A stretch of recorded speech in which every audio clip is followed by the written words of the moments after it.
It was a great game for television, just like any time you have an SEC championship.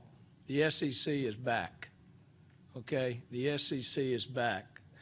I know we were in the Big 12, and we thought we were the best back then, and probably Baylor probably is on the court right now. But the SEC, with the tournament that we had here, with the quality and the depth of this league, it's going to be special in years to come. The outstanding freshmen that are in the league. We'll lose a few good seniors, but look what's coming back. I'd like to thank North Gwinnett, the SEC conference staff, all the people that have helped us here. We were treated with hospitality. Everything was great. It's hard to beat us 3 times. And I think our team will say Kentucky is just a great. We thought we should have split, but here's the difference. Kentucky played 40 minutes both games, and we played 37 both times we lost. And I know Walker made that comment. She said, we knew if we played 40 minutes, they couldn't stay with us. Well, our kids took that to heart. That's a good comment for Walker to make, but it's not a good comment for us to read because we felt like we could play 40 minutes with the best of them. Transition offense was the difference in the game. Even though we turned the ball over some and we made some horrible mistakes sometimes in the second half, but we got the easy baskets. We didn't allow them to play that great half-court defense, which you possibly can.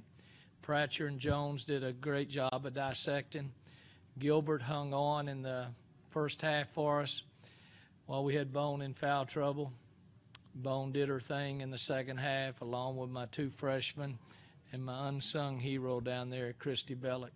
She just does the little things, but we're happy. We're still dancing. We're ready to go home and rest a little and get ready for the tournament at our place. Take questions for student athletes in the center. Kelsey, congratulations on the championship. Did you take personal the fact that you were in foul trouble in the first half and that you guys were down at halftime? Actually, it was a twofold thing for me. Both times we played Kentucky previously, I've had terrible cramps going into the second half, and I felt like that kind of took a little edge off from us. And so when, I'm sitting on the bench and I've only played 8 minutes in the first half, I've still got 20 minutes left in my tank. And so it probably was a blessing in disguise. It's a testament to my team and to the depth that we have where I can sit on the bench for 8 minutes and we're only down by 2 points. It's not like they opened up this lead and, we had to come back and fight. We were only down 2 points, and I felt like we had taken their best shot and we'd not thrown our best punch yet. And I knew we still had 20 minutes to go in and fight, and I felt like we were ready. Far left. Christy, can you talk about just your mindset? Coach called you the unsung hero. You were all over the place with your versatility, transition baskets. Can you just talk about your mindset today? I just wanted to come out with a lot of energy. I mean, this was the last game for the championship, so it's either give it all I got or go home. And I knew that I did kind of take what they said to heart because the last games I didn't play bad. I didn't have good post defense. So I took that to heart, and I wanted to make them look like the bad post defense. So I ran the court every time. And when I got tired, I asked for a sub and came back in and kept running. So I was just doing whatever it took for my team to win. Run, Forrest, run. A couple here in the center. I'm curious for any of you guys what the effect was losing the Big 12 championships had to you guys being able to win the SEC championship this year. It's funny because I looked at Christy last night. We were sitting in the hotel lobby, and I said, doesn't it feel good to be preparing to play a conference tournament championship game and not having to worry about Baylor? I mean, every year we've gotten to championship games and we've always had to play Baylor. And so, irregardless of who our opponent was going to be today, we came in.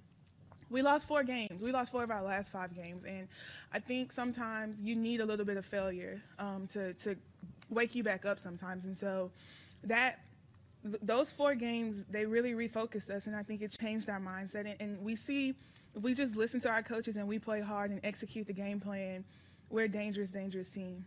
Coming back, when I went into the Big 12, we tried to play SEC defense because I couldn't play Big 12 offense. My players weren't good enough. And so I had to play SEC defense for survival. That's what I learned in my 10 years at Arkansas to be able to play. And that's how we built the team, because the McDonald All-Americans and the great players were not going to come to us. So we had to build it with the Mishaws and the Ritos and the Aquanisha Franklins, kids that were good recruits but not great recruits. And then they turned into great people that could do great things. And that's how we built our program. And now I've even got McDonald All-Americans. And it's fun to coach them because their offensive skills are generally a lot better. We shot 47% tonight. How did we do that? We shot 16 out of 25 from the paint. We held their two post players basically 1 for 5 and 4 for 12. And that was the difference in the ball game. We knew we had to win it on the inside because their perimeter defense was so good. So I built this program with defense, but now we've got the offense to go with it. Got one in the center. Coach, you've won national championships. You say the SEC is back. Singular, sir. What national championship? You say the SEC is back. What does winning this tournament do for you guys for the NCAA tournament moving forward? You know, it's going to give us a boost in attendance Monday morning. I'm going to be out selling tickets too. It's during our spring break, but I expect people to be buying tickets. I'll pat the bandwagon people on the back, but hey, we finished second in the league in attendance in conference play, third overall, but we were second above Kentucky in conference play. So we got a great fan base, but I'm never satisfied. I want to build it up. Last year we were second in the sub-regionals and all the 16 to Notre Dame. We had great attendance there. A&M, it's an all-purpose school. We're not just a football school. We're not just Johnny Manziel. We're not John David Crow. We win in everything. Every sport we win. But what this means, it's our first SEC championship. We've got individual championships, which we've already won. We've got West divisions, where there's no divisions in basketball. We inherited the hardest schedule in the SEC in conference play. Okay, it's a random little deal. So guess what? Welcome to the SEC. I get Kentucky twice, Vanderbilt twice, and LSU twice. But that's all part. It made us tougher. So we were on the island saying, all right, we'll take what you get.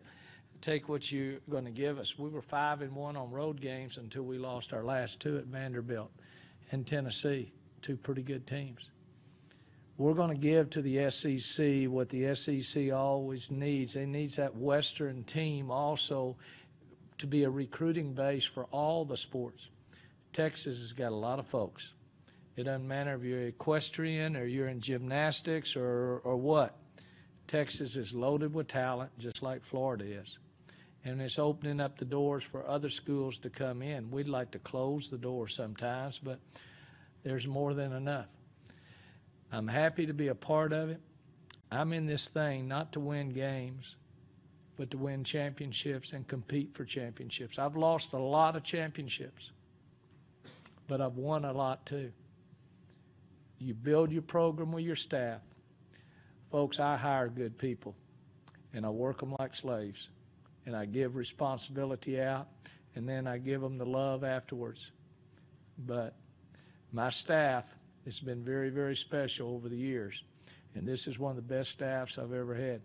Coach Starkey's defense is tremendous, just like what Coach Schaefer used to do for us a different way. So instead of me going in and trying to change a Coach Starkey to coach like Coach Schaefer, I adapted to Coach Starkey. I said, your system has been good enough at LSU, bring your system in. The only one thing I asked him, I said, I believe in pressure, because we eat pressure for breakfast at Texas A&M. And he incorporated that. It's done at more of a gap defense, but it works, and he's very good. We held another team to 35% again. Well, the one thing that I'm different than most coaches. If you look all over the years, our assist turnover ratio has been some of the best in the country. The reason I'm a set coach, I'm not a motion coach. Why do I want to put the ball in the hands of people that are average passers? So I want the ball in the hands of the kid that's going to make the decision. Now, Walker has turned into a very good assist person. Actually, Courtney Williams is very good. She throws me inbounds. Bellick has done a good job. But at the same time, I run sets. When sets don't work, sometimes we break down and we get into a flow motion and more people touch the ball. But she wants the ball. She wants the ball. Jordan's coming in, giving us a little bit of energy, and she'll be running the show next year. But Pratcher, remember, Standich quit on me, my starting point guard, December the 5th or something like that. Pratcher just said, give me the ball. And we gave her the ball, and she stood up, and our chemistry's better, everything's better. And sometimes you have addition by subtraction, and it worked this time. Anything else?